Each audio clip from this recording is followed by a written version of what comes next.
Welcome, Jared Morningstar, for our first recorded conversation. It's good to have you on.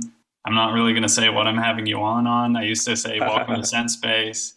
Now I feel like just it's a conversation between two people, and I think it's going to be an interesting one. So, yeah, welcome. Thank you. Yeah, happy to be here and chat. We'll see what kind of trouble we get into today. Jared, your online signal and different places. I had you popping up in Twitter and wherever else, probably a year or two ago. And it was only after a period of time that I started to get a sense of what you're about, which seems to be a really interesting mixture of interests and research areas, and also some teaching. You're teaching, facilitating philosophy reading groups, and curating a really nice Instagram art profile as well.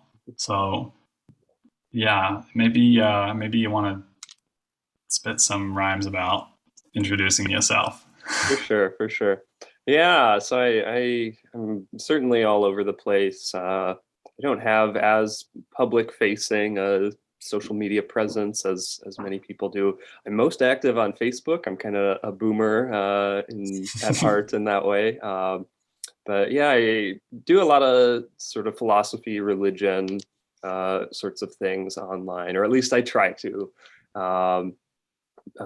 Perhaps most relevant for this conversation, I direct Islamic studies publication online that sort of deals with the intersection between classical Islamic thought and what we would call more Western philosophy or culture, history, all these sorts of things. So this dichotomy between Islam and the West as sort of separate entities is kind of problematic, but basically the notion of the publication, it's very kind of cosmopolitan in spirit and trying to draw some connections, reinforce some forgotten histories that show some unity that we may not be aware of, and just be able to engage on a deeper sort of intellectual level than a lot of the popular discourse, but also sort of bring some of this academic Islamic studies stuff out of the ivory tower of academia and make it a little more accessible. So that's sort of the vision there. And we haven't been super active for a while. I'm thinking of transitioning this project to a print publication, maybe sometime this summer for the first issue. So we'll see. Wow. Yeah, so other than that, yep, I've led a number of reading groups through philosophical texts. I'm a graphic designer, hobbyist photographer. So if you follow me on Instagram, that's probably what you'll see much more than any philosophy or religion stuff. So Awesome, Jared. It's quite a wide spectrum of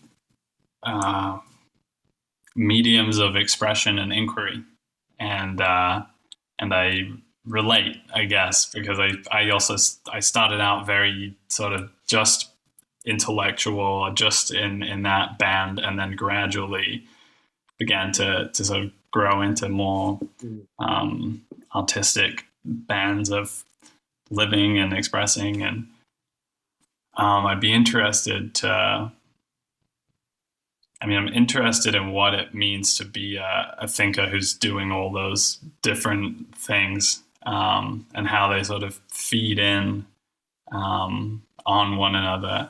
And then I'll just park that. And then I also want to appreciate the vastness of this area that you're interested in.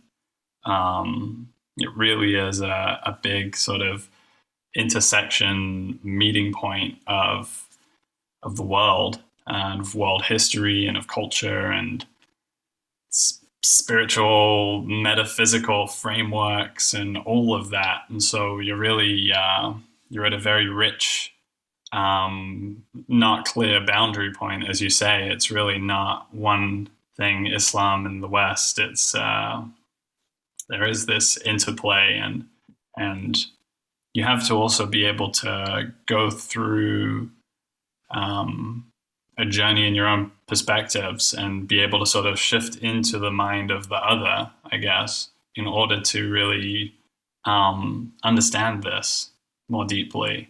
And I guess there's almost a moving backwards and forth where you see Islam from the West and see the West from Islam, and then you become this consciousness that is sort of beyond that polarity. Mm-hmm. So, what's that like? Yeah.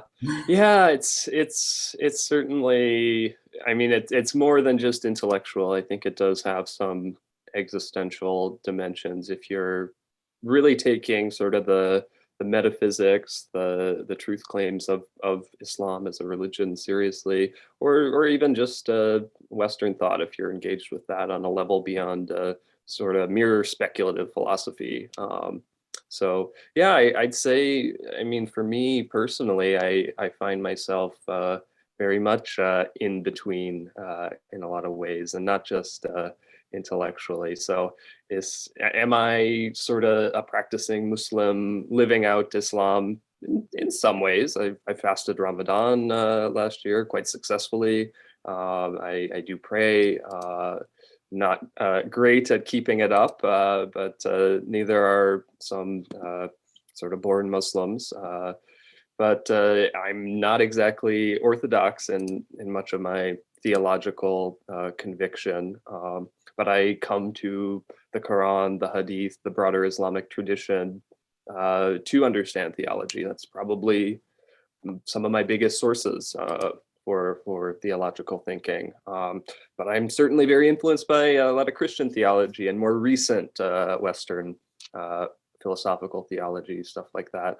Buddhism has played a big role for me personally. So I find myself treading this very thin line between being sort of in group and out group with Islam.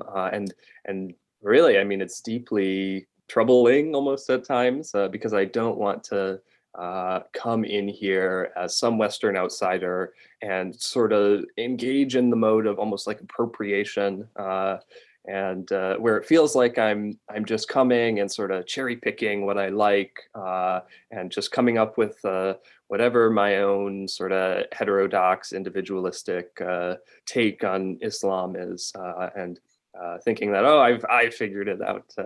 There's a lot of arrogance to that, and not great for life and spiritual community. So you need to be able to really kind of recognize where there's room for some personal interpretation, and where perhaps it's best to just be with the community and not start waving your flag about some theological perspective you have that's rather novel, or in Islam a legal perspective, since that factors in so prominently as well.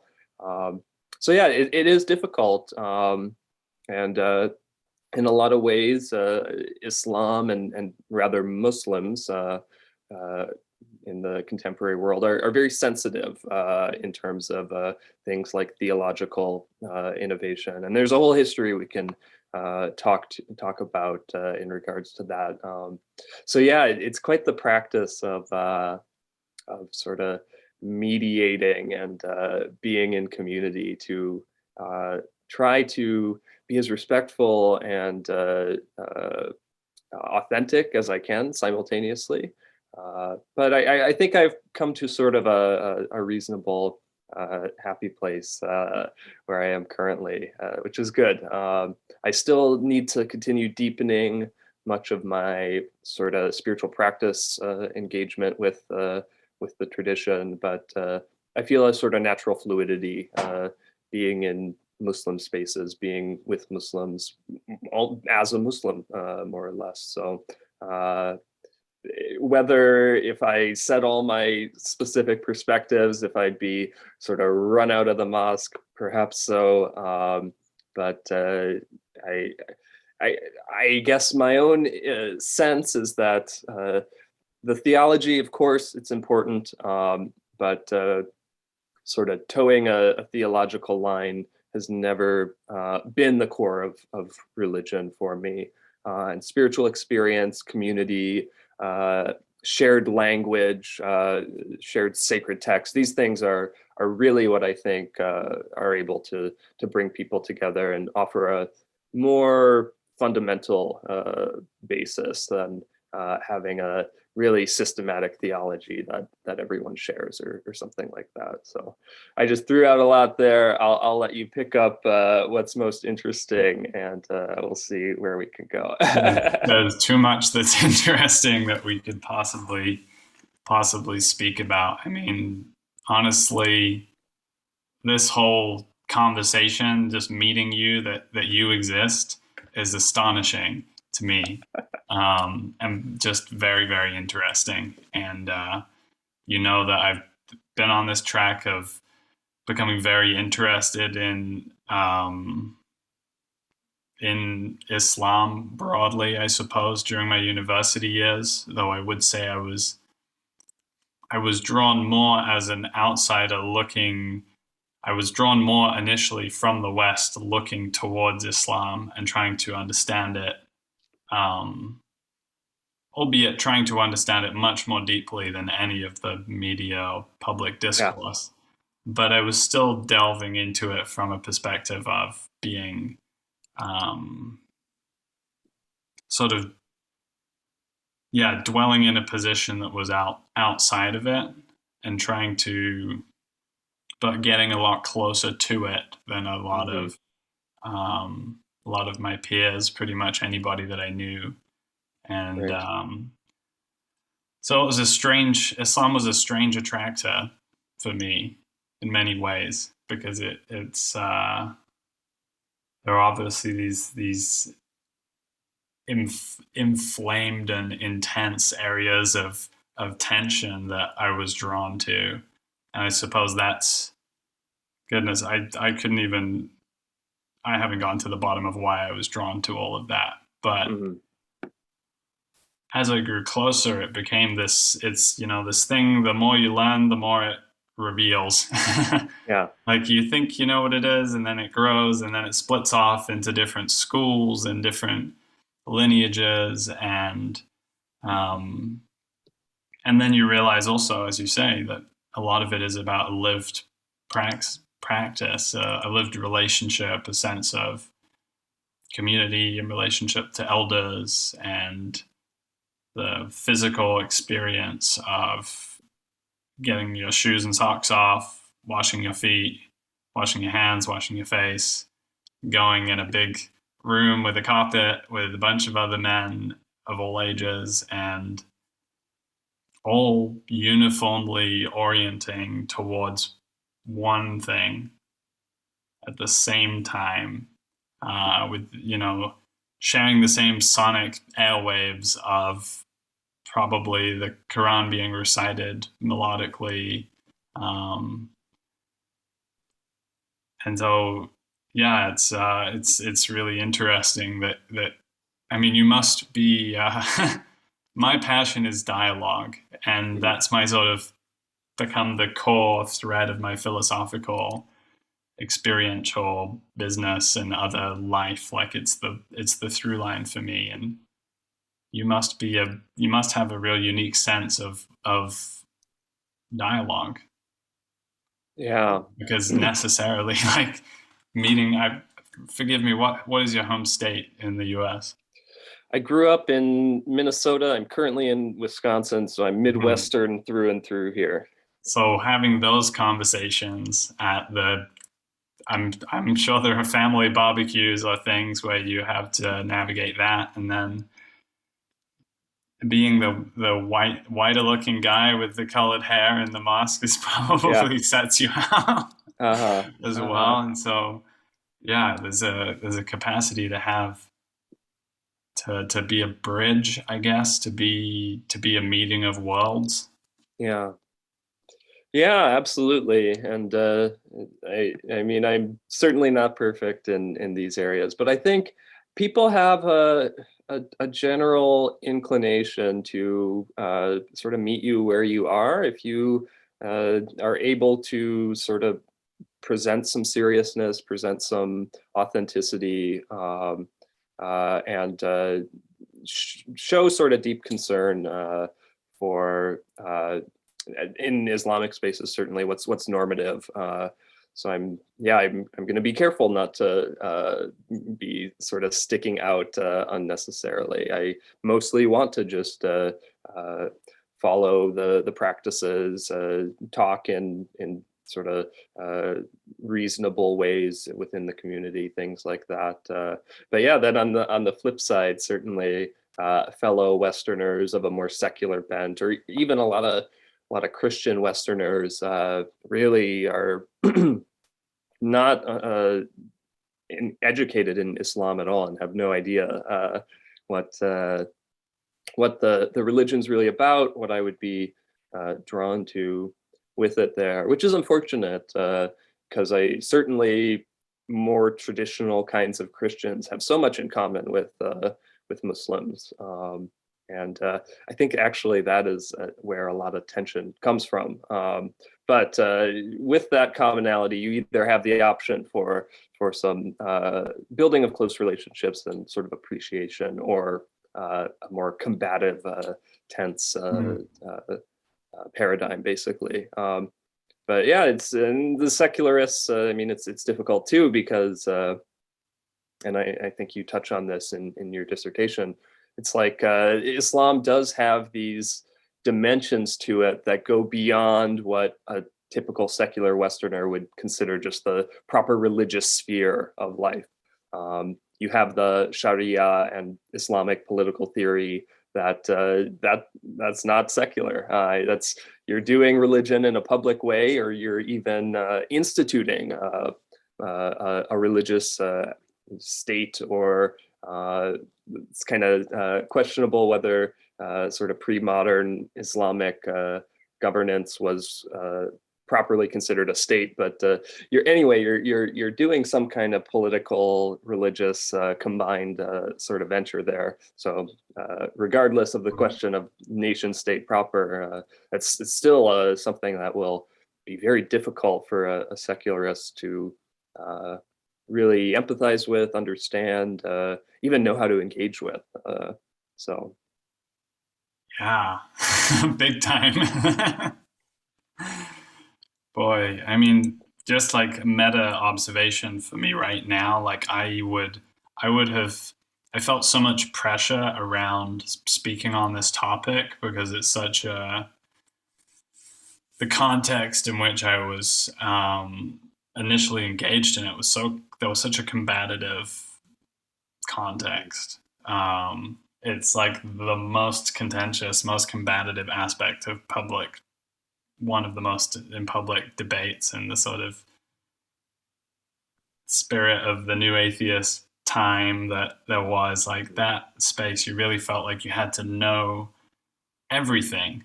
And this was almost like a motivator for me to go even deeper into Islam and like really stretch my capacity to understand far beyond what was normal. I just lost my thread right there. God damn it. That's okay. We're gonna get lost on this, but yeah, we'll meander. It's yeah, I was talking about the pressure of it, and I'm feeling so relieved right now that I have you here to talk to about it, because I feel like I've finally been able to let go of the need to have such a rigorous, well-held understanding, which is what I felt like I was sort of building up to in the course of university and my master's, and thinking, okay, I'm going to step into a public conversation around this. There was a feeling of needing to be like fully prepared to talk about all of it, and just having all of this knowledge and the answers to all of these different contentious questions. And now it's gotten a little bit sandy in my memory, which may actually be fruitful in some ways for this conversation. Yeah, absolutely. And I feel very, very similarly. I've been very hesitant until quite recently to speak about Islam really at all publicly, even though I have such a deep, close relationship with it, however you want to consider that relationship in all its complexity. But I've been so hesitant because, there is such a pressure because it is a hot button issue. This sort of idea of what's Islam doing politically in the modern world? What do Muslims actually think? Are there some worrying things among the average Muslim believer that are going to lead to some tensions, conflicts, and those are really hard historical and sociological questions to fully answer. And there's been really bad scholarship, trying to sort of pin all Muslims as sort of fundamentalists or sort of radical believers that we sort of de facto need to be concerned about. But on the flip side, there's a lot of Islamic apologetics that sweeps a lot of things under the rug. And walking between those poles is very, very difficult at times because there's grains of truth to both of them, I'd say.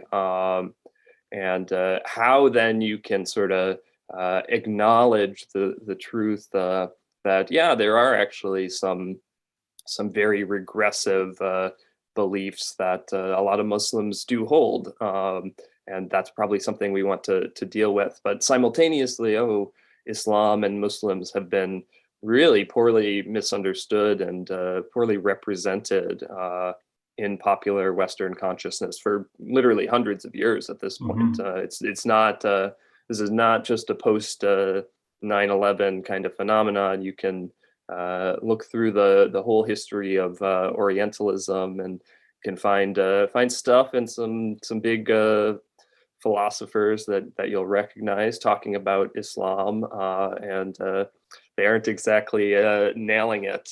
Muslims would not read through this and go, yeah, that's what my religion is all about. So there's all these histories here that need to be unpacked. But yeah, figuring out how to get that middle path between those two poles is very difficult, because it needs to be something that accords well with Muslim self-understanding, but also is able to grapple with some of the really genuine issues that do exist. And so this whole idea of Salafism or Wahhabism that a lot of people, even in more popular discourse around this, have probably heard, which is unfortunate because this is sort of it'd be as if your only knowledge of Christians or Christianity was like a political Jehovah's Witness group. Certainly Wahhabism and Salafism are more influential worldwide than anything quite comparable in Christianity. But just to illustrate that it's kind of a weird outgrowth. It isn't this sort of robustly traditional view of Islam, even though that's exactly how they try and present themselves. But anyway, so you need to be able to critique that, basically, I think, because I don't think it's a compelling vision of Islam. I don't think it stacks up well with a lot of the rest of the tradition, which a lot of the times these folks will be, to a certain degree, willing to acknowledge. They say, yeah, the tradition, a lot of that was a mistake, and we're going back to these primary sources to get a pure Islam from the Salaf, the sort of original generations there. So how do you critique that? You got to know the tradition well, and you got to have some philosophical acumen, but you got to be able to do that while sort of existentially inhabiting Islamic viewpoint.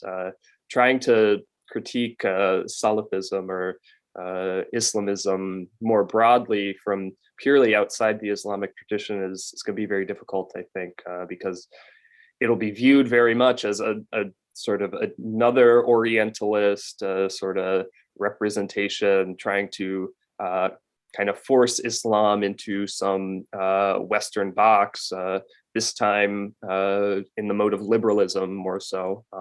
And yeah, I see why there's a lot of reactivity against that sort of thing. So, but I care so deeply about this because Islam is way more than Salafism, Islamism, these much more recent kind of reactive puritanical visions. It's such a beautiful tradition. Look at the art, look at the architecture, the poetry.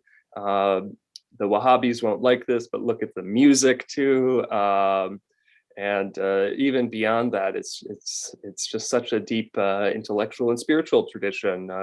All these Islamic philosophers have a lot to say to even non-Muslims, and they did significantly influence the course of Western theology. And being able to come back to a point where there's now dialogue again, it seems important.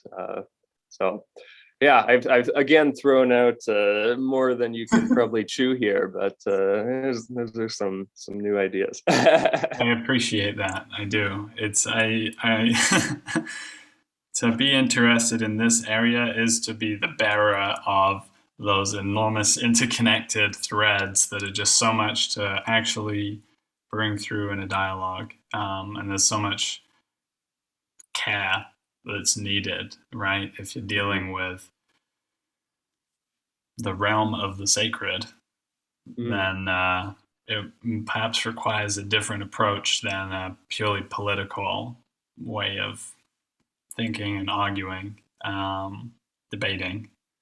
And I could feel in that these like deep, like I see them as like historical roots leading up, and you kind of have the Islamic root and the Christendom root, and there's connections between them at different times. And then Christendom undergoes this sort of transformation with the Enlightenment and into eventually secularism and a post-God world.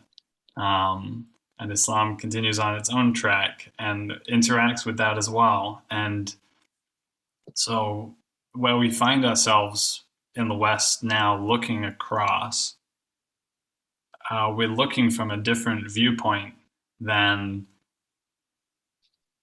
people would have looked through the longer, deeper story of Christendom in the West engaging with Islam. But perhaps we're also informed by how Christendom viewed Islam as well. There's I mean, there's a rivalry in there, right? There's a religious rivalry between two huge mimetic organisms that's played out for centuries, and has also been in an interplay, and it's both, and it's like holding both of those things at the same time. And then, and this is what I really find interesting about your approach, is that there is this interest in spiritual unity. I feel some sort of common divinity in across the different spectrums and belief systems, and so that perhaps organizes some way, or there's something, some deeper thing that pulls your thinking about this super complex web of history. Yeah, absolutely. So in my undergrad religious studies education, I focused mostly on Islamic studies, and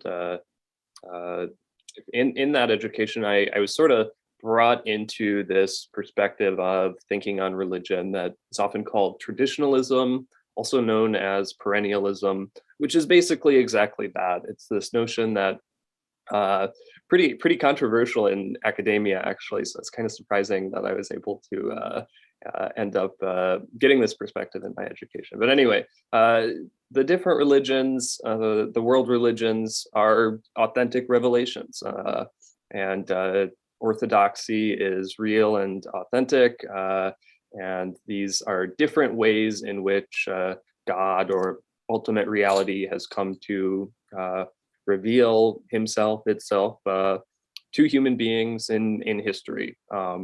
So I've come to have certain critiques of this school nowadays, but I still basically hold to that kind of vision. I do think that at the very least there's something sacred in different religions, and that has a reality beyond something merely that you could reduce to kind of socio-historical analysis or psychological even. So I do believe in some kind of wouldn't quite use this language, but objective religious reality beyond sort of more modern methodologies for understanding things. And I do believe that reality comes forth most clearly in the different world religions. So yeah, that informs my thinking a lot, and gets me very frustrated to see basically interreligious dispute, apologetics, polemics, fighting, all these sorts of stuff, because I've just been it's been so ingrained to me to see unity be behind the multiplicity of these different religious forms, basically, and be able to see, like, functionally how these religions are operating similarly, even if they have very different elements at times. So a classic kind of example from this perspective, using Christianity and Islam, is, so on the surface, Jesus and Muhammad are very frequently compared to one another. They're kind of considered the key figures of these two religions. But rather, the more proper comparison to make is not Jesus and Muhammad, but Jesus and the Quran, where both are the word of God, the revelation in the fullest sense within these two traditions.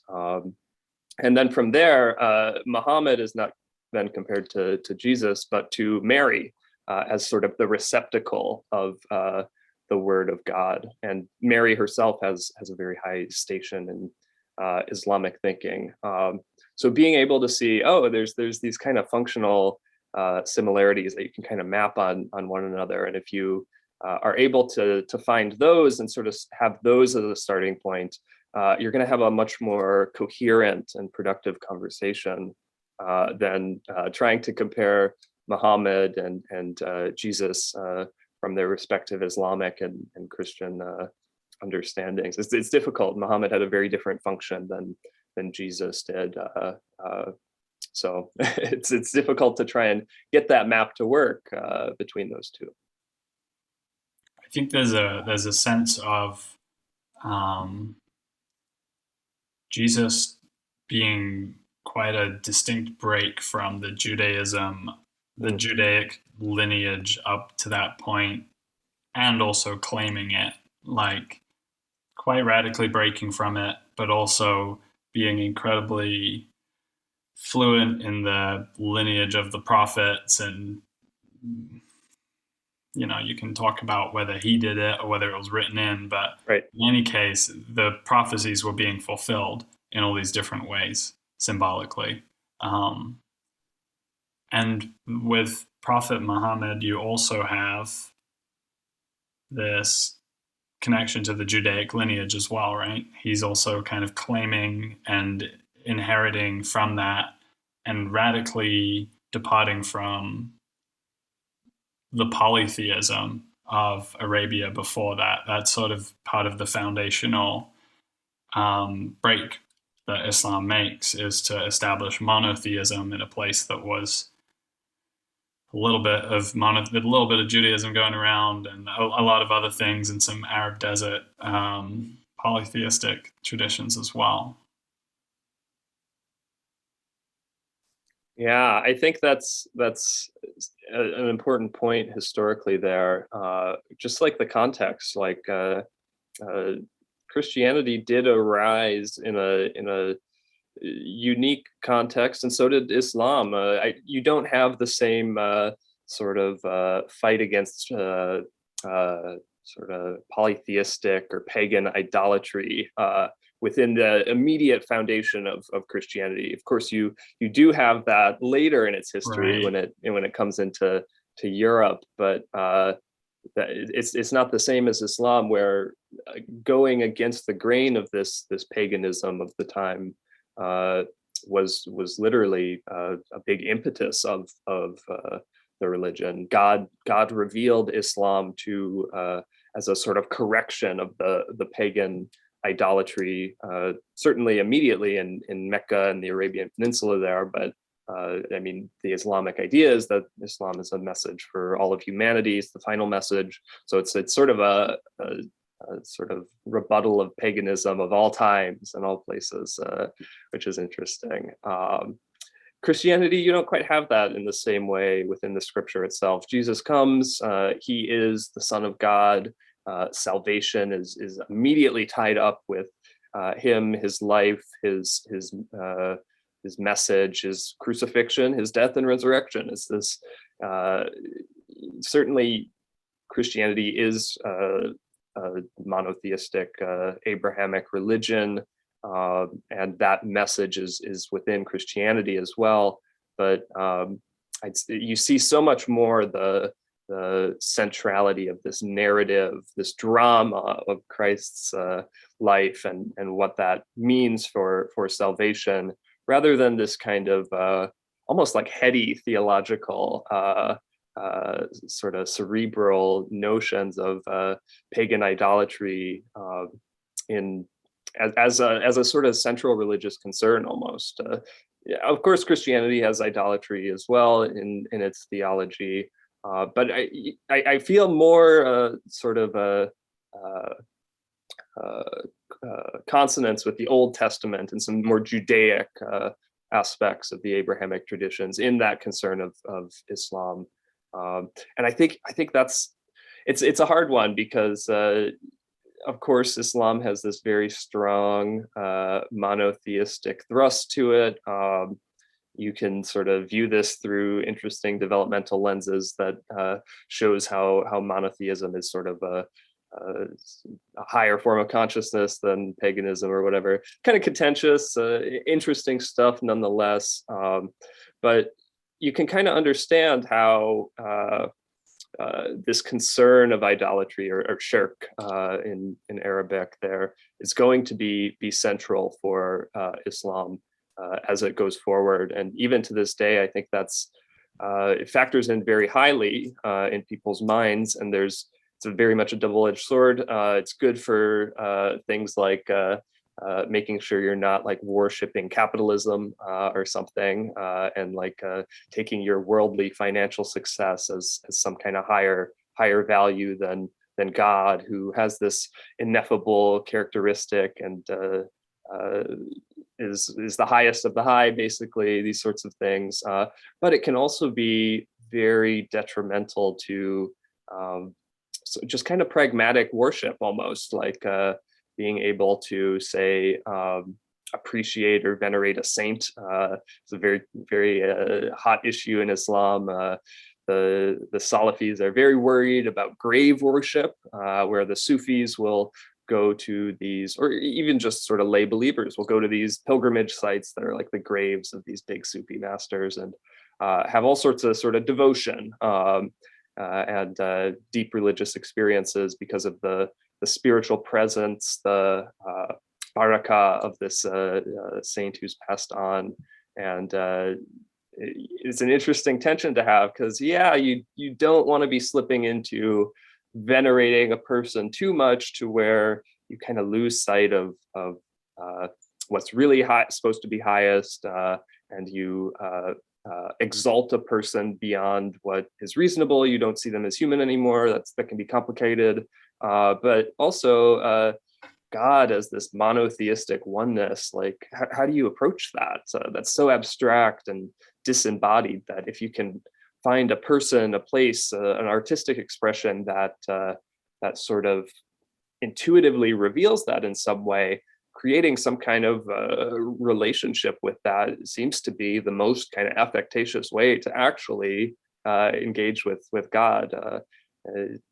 Engaging with God as this sort of primordial oneness. Like, yeah, you can intuit it intellectually, and maybe some deep spiritual practices can give you a more phenomenal experience of that. But I guess I lean much more on the Sufi side here. But I appreciate the sort of deeply iconoclastic concern for idolatry that remains very, very central in Islam more than Christianity, typically, from what I see.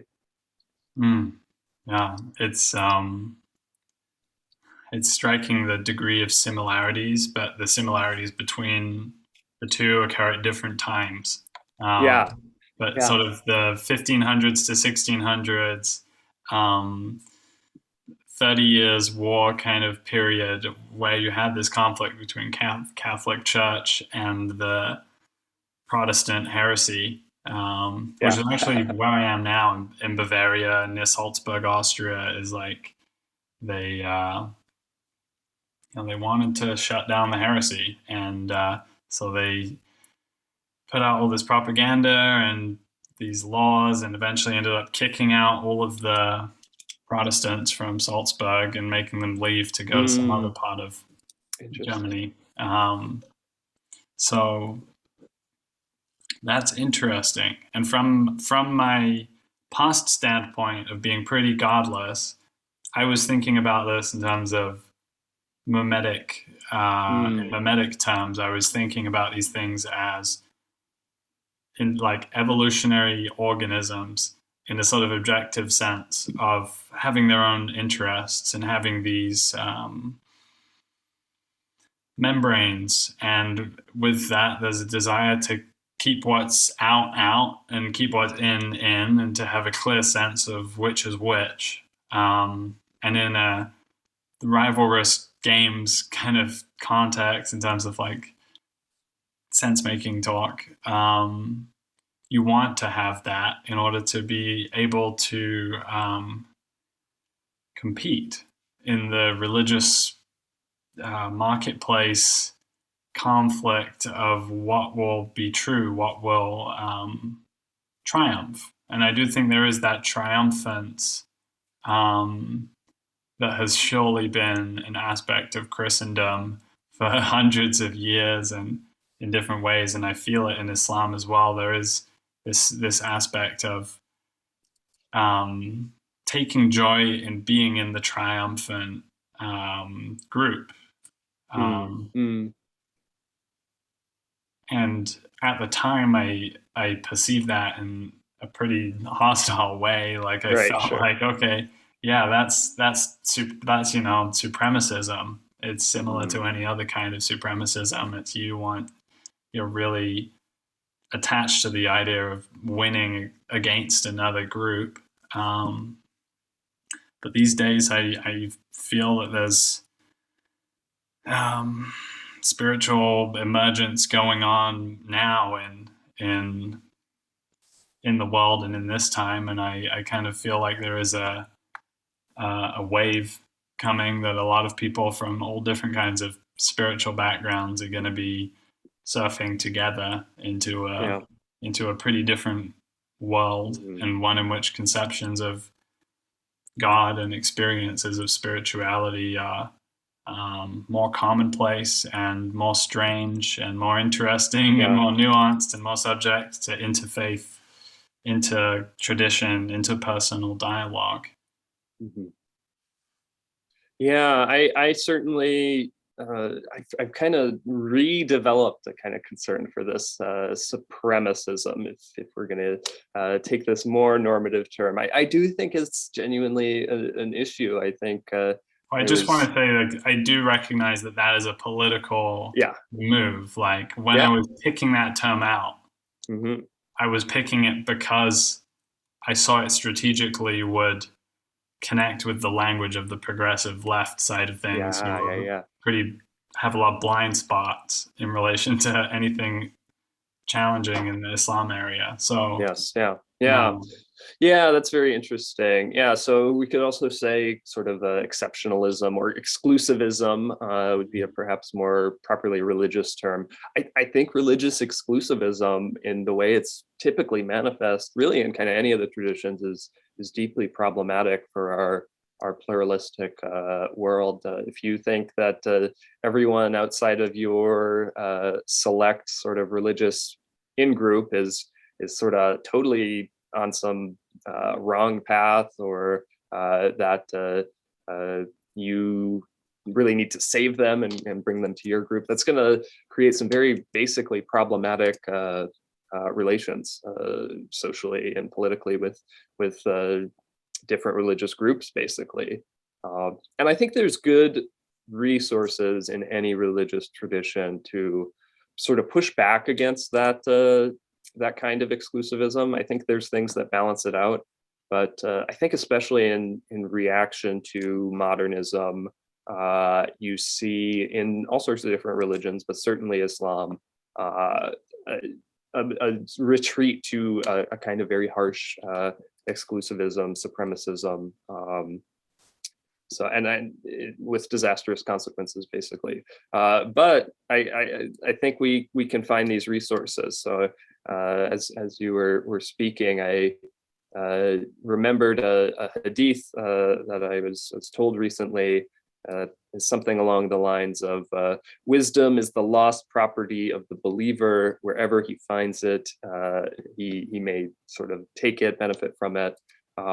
And I think that's a much healthier paradigm for engagement with others, basically. I mean, just the acknowledgement that there is wisdom other places, and that you ought to find it, and if you do find it, it's something you can benefit from, and being able to have that kind of approach, looking for benefit in others, seems much more profound. So switching back to the sort of membranics analysis that you brought up, I think here is something where Islam and Christianity are very distinct in some ways. Certainly Sunni Islam, the main branch of Islam. So we've been talking a bit about Salafism, Wahhabism, and just for context, for people who are less familiar, these are sort of a puritanical kind of vision of Islam that developed pretty recently, certainly with Wahhabism coming out of the Arabian Peninsula not that long ago. And even right in the day, it was kind of rejected by the mainstream Orthodox authorities in Sunnism. But what's important to note is this isn't some separate denomination in the way that at the Protestant Reformation, following that, you had the establishment of separate Protestant churches from Catholic churches. So while Salafism, Wahhabism are certainly very influential spheres within the Muslim world nowadays, they are not some separate sect. They are Sunni Muslims. You will have certain people who will really kind of push back on how Muslim these folks really are. But they're certainly praying in the same mosques as more non-Salafi Muslims. And there's sort of a much more fluid membrane here is basically the situation, and kind of an interesting Venn diagram of Salafism existing as sort of a bubble within the broader Sunni world, but it's had influences in the Shia world as well. So it's quite complicated. But anyway, you have these more fluid membranes here in general, which personally is kind of cause for hope for me, in that Salafism can kind of more easily be reabsorbed into a more traditional big tent Sunnism. So Salafism tends to be very exclusivistic, very happy to kind of excommunicate other Muslims and declare people non-believers for various theological and cultural reasons, basically. which itself is not exactly the most traditional approach to Islamic community. But I think it's really interesting that even in the last handful of decades, there's been a more moderate Salafism that's emerged, and you have a lot of quietist Salafis nowadays who hold to this very austere, iconoclastic religious perspective, but they're not jihadi Salafists. They aren't actively trying to establish a Islamic State, bring out the caliphate from history. And so I think over time, my hope is that by deeply re-engaging Islamic history beyond just this early period of the foundation of the religion that these Salafi types are very focused on, if we can bring in Islamic philosophy, Islamic theology, Islamic, really the whole intellectual tradition, and re-engage that, there's so much compelling there. And I think these more moderate Salafis that are already sort of integrated into the Islamic community are going to continue moving in a more moderate, more traditional direction. Because simply there's just a lot compelling there versus a hardline, super iconoclastic Puritan religious perspective. It's very compelling in its simplicity and how straightforward and kind of black and white it is, but on an existential level, it's kind of empty in a lot of ways. And I think especially Muslims in the West, I think are already kind of reacting to that. And I think you're either going to have people who leave Islam outright because this puritanical vision of the religion is very difficult to live out in a modern Western context, or you're going to have people double down, become more fundamentalist. But what I would really like to see and have hope for and try to contribute to is sort of a rediscovery of other elements of traditional Islam that will allow something more dynamic, more existential in character, that has resources for people intellectually and spiritually, and the kind of richness that the Salafism lacks. You can find so much refuge in the poetry of Rumi or Attar, regardless of whether you live in Tunisia or Iran or America or Sweden. There's timeless spiritual truths that speak to you, and if that is something that you make the core of your religious self-understanding and things like that, that's going to be much more substantial than this really hardline legalism of Salafism that is going to make you very combative in the modern world with any kind of basically non-Salafi Muslim. So.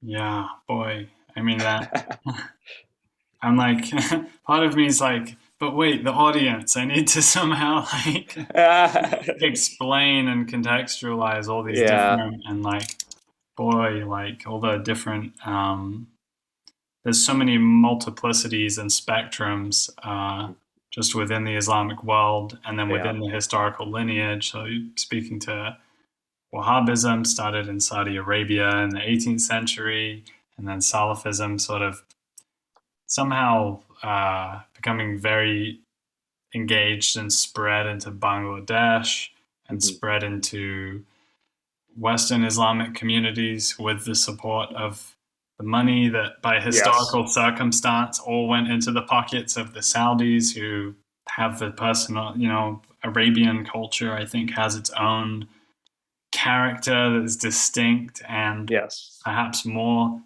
Salafi in disposition than other parts of the region, maybe because of the harshness of that environment. I don't know, but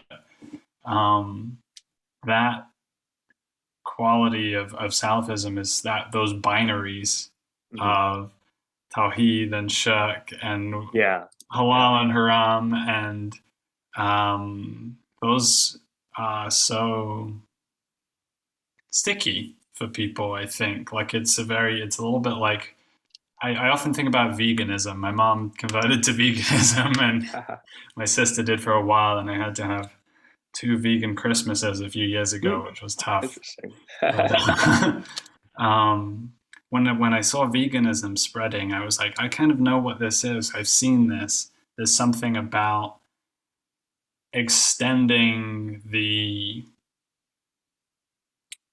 divide of what's good and what's bad, what's in and what's out, into all these different dimensions of life gives you a really coherent sense of participation. You Mhm.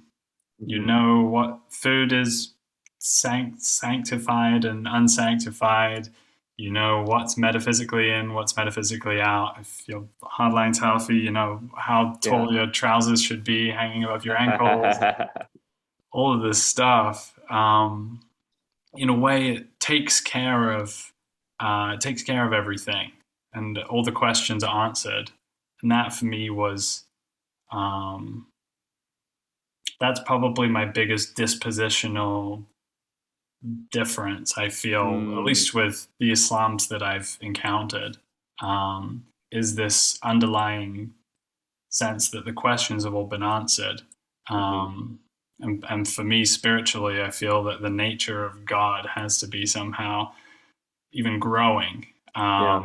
and growing with our consciousness and our consciousness capacity to feel and perceive the sacred. The sacred itself is perhaps going to take on new dimensions and new understandings, and I think there is Mhm. a some sort of unifying experience that goes beyond nation and goes beyond race and age and moment in history. And I think a lot of Muslims experience that within Islam. Um, we're Yeah. just saying, or I'm just saying, we can take that a degree further spiritually, and that can be a unity um, that I think probably is grounded somewhere in the Islamic heritage. I don't know Mhm. where, but Mhm. it's in most of them. Mhm. And I'm Yeah. not saying the texts aren't without a ton of trouble, and that there aren't these developmental, huge developmental processes that we're in. That we're moving Mm. through an evolution Mhm. spiritually and in all these different ways. So Mhm. um, yeah, the possibility of a unifying spirit and the possibility of uh, a horizon of understanding that grows and Yeah. astonishes us, and that we're in awe of it. That Mhm. strikes me Yeah. as almost what Muslims are going for, and Mm. aiming at when they're in the context of the sacred practices and gatherings and the sacred buildings. Yeah. Yeah. I think this is why I find philosophical Sufism so important and central to the Islamic tradition, because I think it's very much that kind of perspective. It has that kind of richer, more dynamic theology, metaphysics that reinforces a view more like that, and allows for uh, a more kind of collective human spiritual vision that kind of gets outside of some of these problematic dynamics with religious exclusivism. But I mean, philosophical Sufism is controversial. Certainly controversial among the Salafis for various reasons. They think a lot of Sufi practices, Sufi beliefs would constitute either innovation, bidah, or shirk, sort of idolatry. But I think it's deeper than that, and I think there's always been some tension between the spiritual element of Islam as expressed in Sufism and the more legalistic element of Islam expressed in the juridical tradition. And I was sort of brought into a perspective on Islamic studies that showed the unity between those perspectives. And I think that ultimately there's a lot of truth to that still. I think that real Sufism is going to be quite respectful of the Sharia. They're not going to be these sort of new age kind of goofy spiritualists. They're going to be deeply practicing Muslims who also do these sort of unique spiritual practices. But that there were real historical tensions. You did have certainly a lot of the philosophers were sort of expressly kind of kicked out of the Muslim fold for being too unorthodox in some things, and Ibn Arabi, this sort of Sufi mystic exemplar in the Islamic tradition, he was controversial in his day. He remains controversial in our day, and so I think there's sort of more to it than just the Salafis, these Puritans nowadays, rejecting the spiritual dimensions of Islam. I think this goes kind of right all the way back through Islamic history. There's at least some tension, a lot less than there is now, but I don't think Sufism and legalism have ever been truly fully reconciled. I'm sure there's some times and places where basically they operated without conflict or tension, but I don't think on sort of a intellectual level that's sort of spread through the Ummah, the Muslim community as a whole, has this really been achieved. And so I think I feel some semblance of duty to sort of go to bat for the philosophical Sufis and sort of be on that camp a bit more, sort of a little bit against the legalists, though appreciating their essential function, and not sort of wholesale rejecting the legal dimension of Islam. That would be very radical, and basically I can't imagine any significant portion of Muslims would be at all willing to accept something like that. But I think reconciliation needs to happen, and I'm sort of rooting for the Sufis and the philosophers in that. I think the legalists have had a little undue influence, perhaps, at least without this spiritual dimension being seen as just as essential as the legal dimension. And with the Salafis going to bat so hard for a hardline legalism, yet so many of them often rejecting kind of the established legal traditions of the schools, the madhabs of the past. It's strange dynamics. Anyways, so there's a lot of people who are on the legalist team, and even a lot of non-Salafi traditionalist Sunnis I see sort of landing a bit more on that side. So I think we need dialectically more people to be a little more outspoken on the Sufi philosophical side. But there's this big worry about doing that, about creating sort of tension or discord in the community. Fitna, yep, there's the word.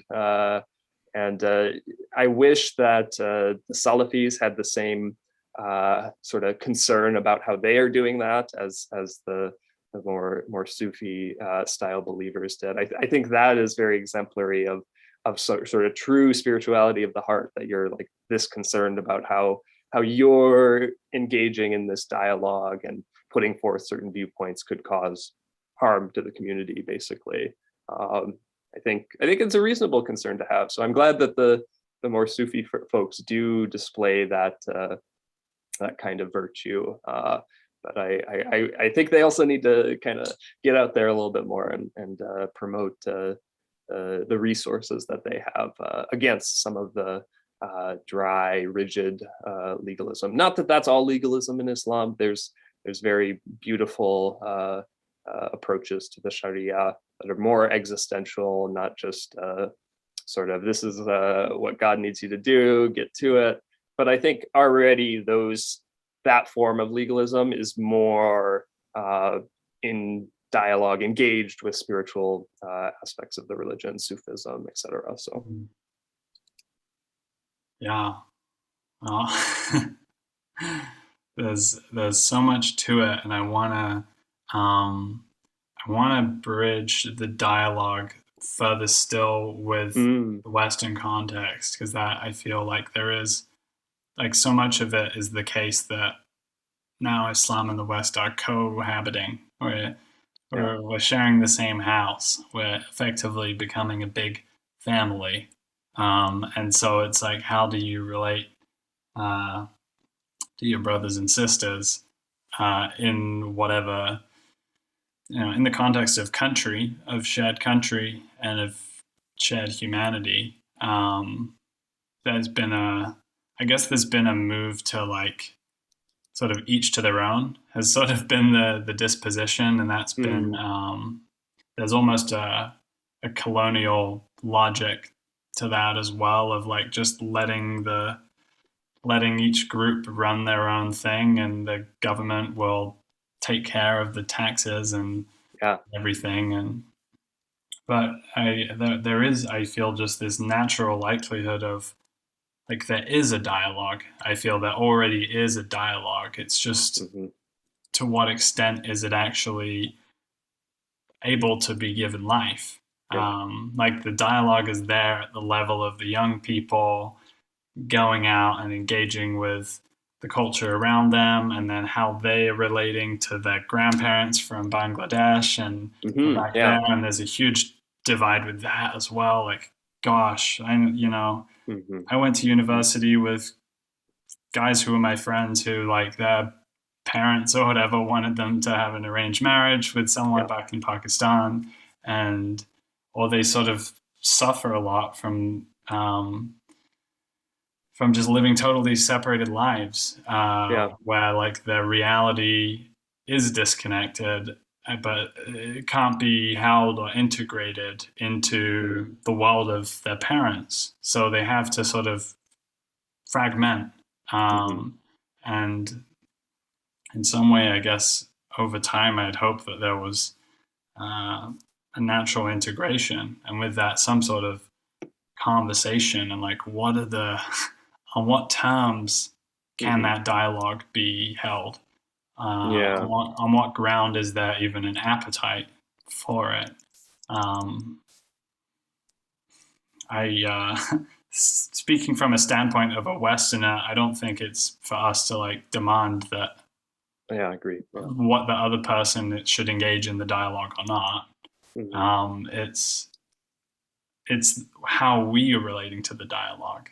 Hmm. Hmm. What is the spirit that we're bringing to this other this other tradition that is so nested and in relationship? And I feel there's a certain historical inevitability to this Mm, some sort of dialogue happening. I mean, I keep saying like a dialogue in the future, but it is already happening, because there's all these different ways in which we're mixing together and becoming exposed to one another. And then there's a lot of people sort of with different interests in controlling and playing games with how that interaction plays out, which means oftentimes what we get to see is not real at all, hmm. whether it's really on all sides. Yeah. But there's certainly a circuit and a mechanism of community representation that is Hmm. not really about just showing up with your authentic self and what you believe and engaging in an open philosophical inquiry. It's a Hmm. political kind of way of engaging to advance those mimetic interests, Yeah. Yeah. to defend the community, and also to advance yourself and your standing within the community. Um, and so, yeah, I guess I'm speaking into that incredible space. And I also want to sprinkle the hint of psychedelics in here, and like and we've held this dialogue with real sincerity and care, and now I want to go in a like I want to allow that direction as well, because I see psychedelics as Mm, something that could be, mm, they're so powerful, and they're so transformative, and they do hold that possibility of deeper integration and a unifying spirit emerging. But it's sort of pie in the sky right now, but I think there's something there that maps the nonprofit research was doing ayahuasca healing with Palestinians and Israelis together, and so that's sort of the area that's like, wow, what would that do? What would that mean? Yeah, so a couple points on the dialogue aspect that I think are important. Some from the more Western side and some from the Islamic side. So on the Western side, of course, we've had this kind of problematic media representation of Islam on a popular level in the West for quite some time. I think plenty has been said about that. Don't feel too much need to add to that conversation. I think the two big hurdles on the Western side beyond that are religious kind of exclusivism from non-Muslim side of things. So if you are some kind of Christian and your only sort of way of understanding Muslims is as a religious other who's not saved, who you need to convert, that's going to be difficult hurdle to any kind of real dialogue productively. On a more political side of things, I think there's a lot of issues with kind of the woke approach to Islam, where the diversity is sort of exalted. So you see a lot of Muslim representation in popular media nowadays, which I am glad to see personally. But the issue with it is that it totally takes out the kind of religious dimensions.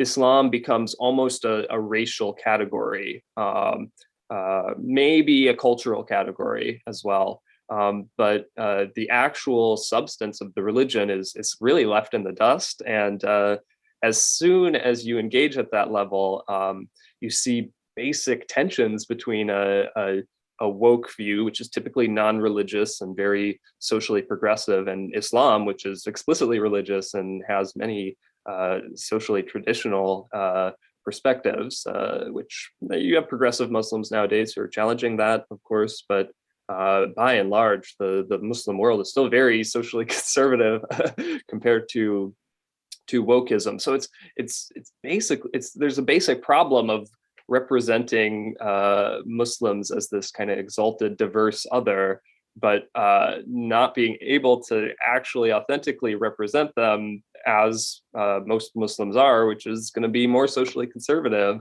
So there's that tension there. They kind of essentialize the Muslim as a non-religious other in a kind of strange way that I think is going to be very difficult to get around. And certainly you even do see left-wing claims that Islam is a racial category, which there's some value in those ideas, I think, in how Islam has been taken as sort of a combative other by more white supremacist types, and how it's not really necessarily a deep religious polemical engagement. It is like, oh, you are a brown-skinned other person with these crazy beliefs and practices. You're my enemy.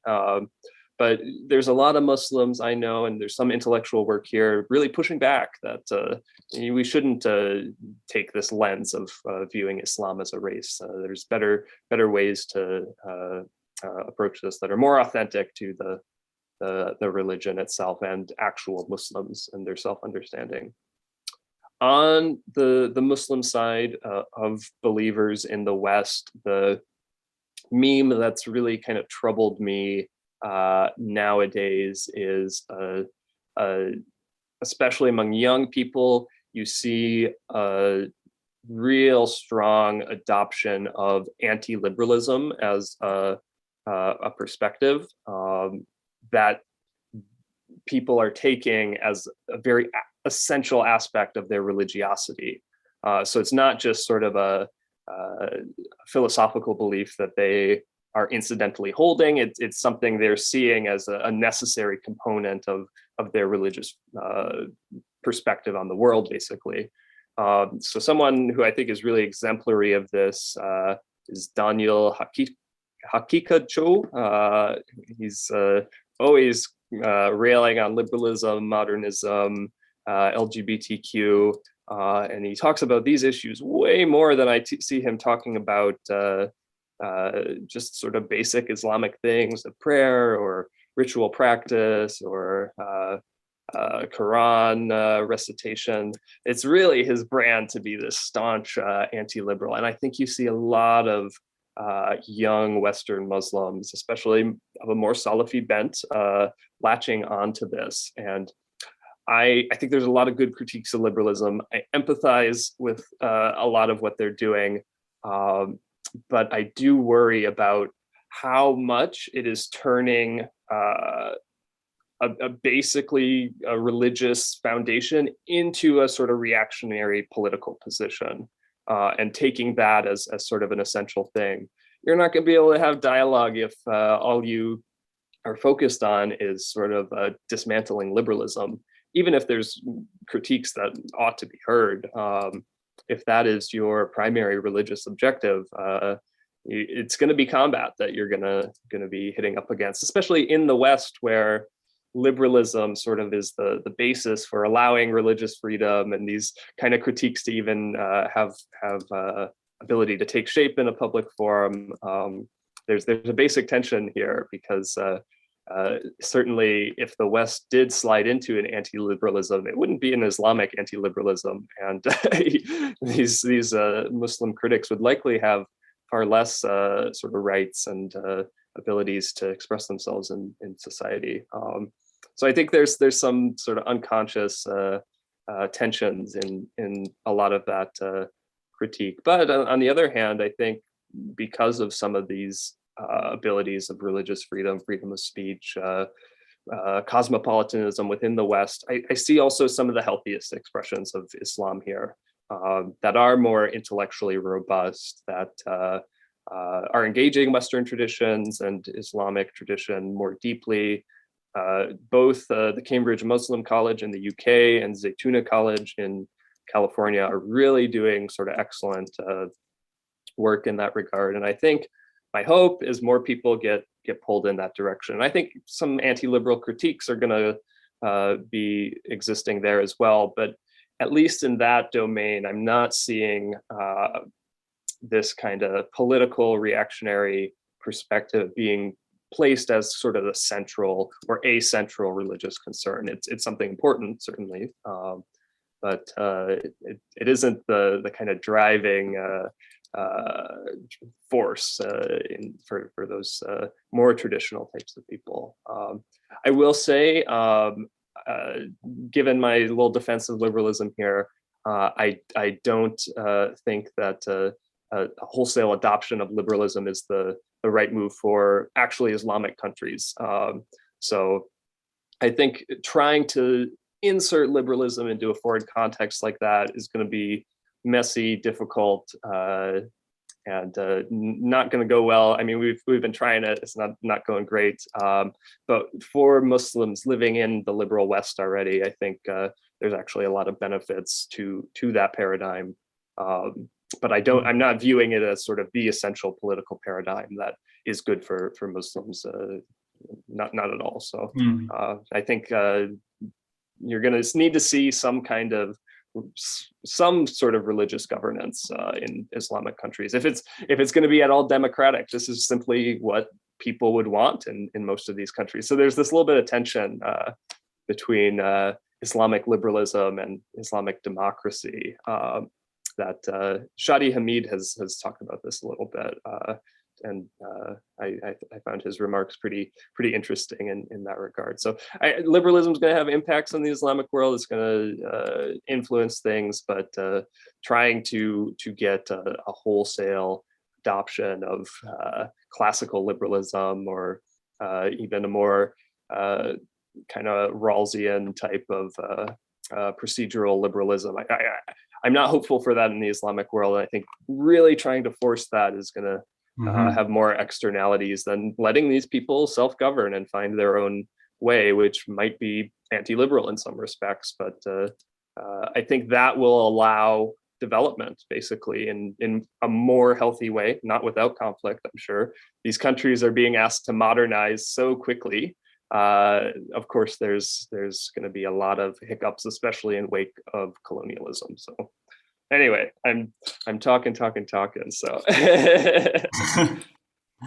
Yeah, I mean, one of the things that always struck me, and I guess one of my open threads in this, is that the scholarship was of Muslims in the UK, as I was most connected with that, was still very much grounded in the region, in the Muslim world, and it was still the universities in Medina and in Saudi Arabia and in Egypt that were the most esteemed and the most legit, and effectively, if you wanted to become a scholar, a teacher, then that's where you got your credentials. And my feeling was that actually, in order for my more beautiful vision of Islam to occur, would be for Western scholarship to emerge and somehow wrestle free a little bit some of its own independent approach, and that naturally would introduce a dialectic into the situation. Where right now there is this resistance to having a dialectic. So we shall see. But and what you spoke to also about the way that the Salafis are kind of engaging in culture war behavior is very similar to what's going on more broadly in modernity in the West right now, which is being like John Bavecki, who I know you've had a conversation with, and is in many ways an exemplar of the philosophical renaissance that's happening, that's engaging with Muslim scholars and engaging with Christians and engaging with atheists and everything. He talks about the hermeneutics of suspicion and the hermeneutics of beauty, and this Western lineage from Marx and Nietzsche and others, where it was sort of railing against and pulling down the artifice that had stood for so long. And that we kind of find ourselves more still today leaning into those hermeneutics of suspicion, and also with good reason, because there's so much sketchy stuff that's been going on, but lacking the hermeneutics of beauty. And it strikes me that also would fit to the Muslim world and to the Salafis, because there is that suspicion, there is a preponderance of, I don't even know how I relate to the word conspiracy thinking anymore, but there's a preponderance of like believing in well-coordinated external interferences that are aiming to undermine and destroy the Islamic world, and with their own historical reasons for that, of course. But with that, the hermeneutics of beauty, I think, could be something where, and that sort of comes through in your aesthetic contributions on Instagram and all of that Islamic art, thrown in there with sort of like Byzantine Christian icons and then just like contemporary lo-fi shit as well, and like all of it together. That's where a conversation can perhaps begin, if you can get a little bit of integrity and something going, some degree of trust across camps, and then start getting like excited about the hermeneutics of beauty and what's the good, the true, and the beautiful. Maybe start with the beautiful. I don't know. I think I wholeheartedly agree. Beauty, I think, is a great place to start, because I mean, even though it can be subjective in some ways. It's immediate, truth. It's you have to kind of meander to get there a lot of the time. But if you throw something beautiful in front of people, I think even if you have slightly different reactions to it, I think the immediacy of it allows for some forward movement in community and a more readily than virtue or truth can. But yeah, personally, I'm very hopeful about basically Western Islamic studies being a really important contribution to Islam nowadays. It's in an interesting position. You still have a lot of very post-colonially focused and much more kind of progressive left methodologies in a lot of these departments. But and then you have sort of artifacts of Orientalism continuing as well. But there's more and more growing a Muslim or at least an ally to Islam kind of scholarship that I know from my own experience encountering it and from Muslim friends who've also engaged with this, that it has important impacts on self-understanding and one's vision of one's own spiritual life. And I think some of the traditional Islamic education, for various reasons, it's kind of lost touch with some of that. I think that sort of the Al Azhar in Egypt, a big university, it's still a very medieval traditional model, which I think is very important. I think we need to preserve and for that dialectic, basically. But it's not sort of a deeply engaged kind of liberal arts philosophical approach that then is going to, say, give you as a Muslim intellectual some deep insights about how to think about Islam and liberalism. That's just not what that institution is meant to do. But a Western institution can do that, basically. And certainly that's super important to have Muslim intellectuals who can engage with that topic in a more sophisticated philosophical vein than just sort of wholesale adopting kind of anti-liberal reactionary positions. Not that those have no value, but that more robust philosophical engagement that one really needs some kind of deeper, more broad academic training to be able to cultivate. It's very, very, very important. So I'm hopeful again here, and hopefully we can get that dialectic spinning and more well integrated in different parts of the Muslim world. But to pick up your thread on psychedelics before we close out here, yeah. It's interesting. So I think most people know that Islam takes a pretty hardline stance against intoxicating substances, alcohol being the clearest example. But generally, that sort of thinking has kind of been extended to any kind of drug substance that significantly alters your state of consciousness or inebriates you is perhaps the best word. But there is starting to be some Islamic interest in psychedelics. I know there was a Shia Ayatollah who sort of explicitly ruled that psychedelics are permissible. I don't know exactly how influential that ruling has been. And in the Sunni world, you have Mufti Abu Layth, who's talked very positively about psychedelics lately. He's a controversial figure. Many view him as very modernist and progressive and dismiss him for that. But and there's been other scandals too, just as an asterisk. But yeah, you're starting to see it. I think you can make a good Islamic argument for psychedelics.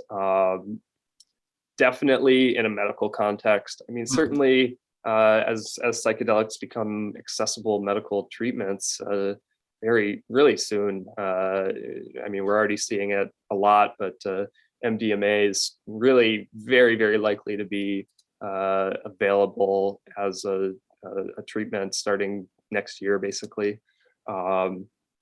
Assuming things go as MAPS is planning, but I don't see why they wouldn't at this point. They are very far along in this process. So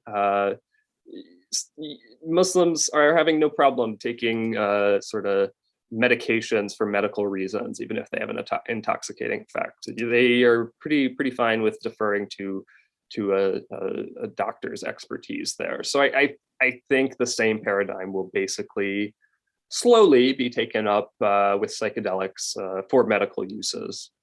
Psychedelics for recreational or spiritual sort of purposes, I think, is probably not going to be very widely adopted, maybe ever. But I think there will be some Muslim voices to support that.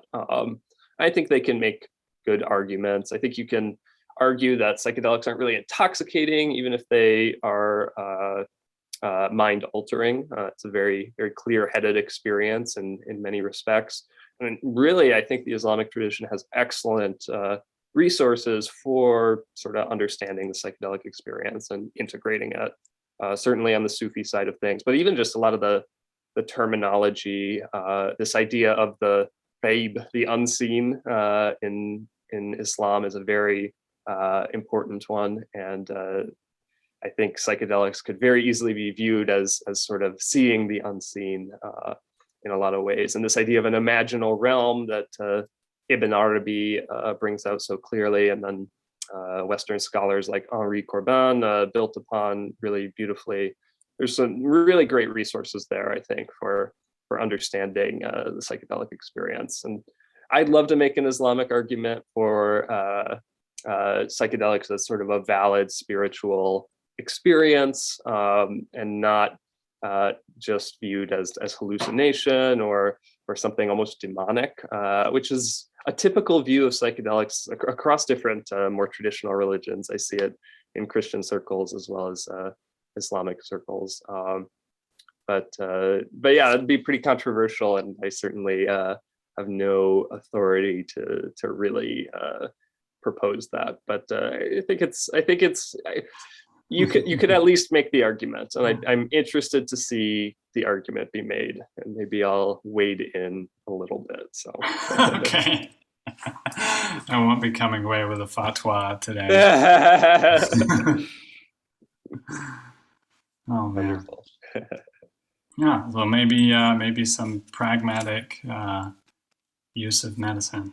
Yeah.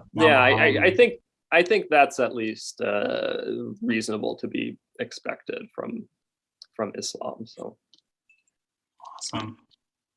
All right, I think I want to draw this beautiful conversation to a conclusion, and just thank you so much for an incredibly unique conversation that certainly with anybody else possibly in the world. So really, thankful to be treading this terrain, and also just I have a deep respect for the courage and commitment to speak on this on these deep cultural and metaphysical borderline topics. So thank you. Mm-hmm. Yeah, I'm happy to discuss. I mean, a lot of vulnerability in discussing this topic. So I'll close out humbly and say Allahu Alam. God knows best here. So we'll see what we got right, and whatever we got wrong, hopefully someone can correct us down the line. So thank you so much, Jared.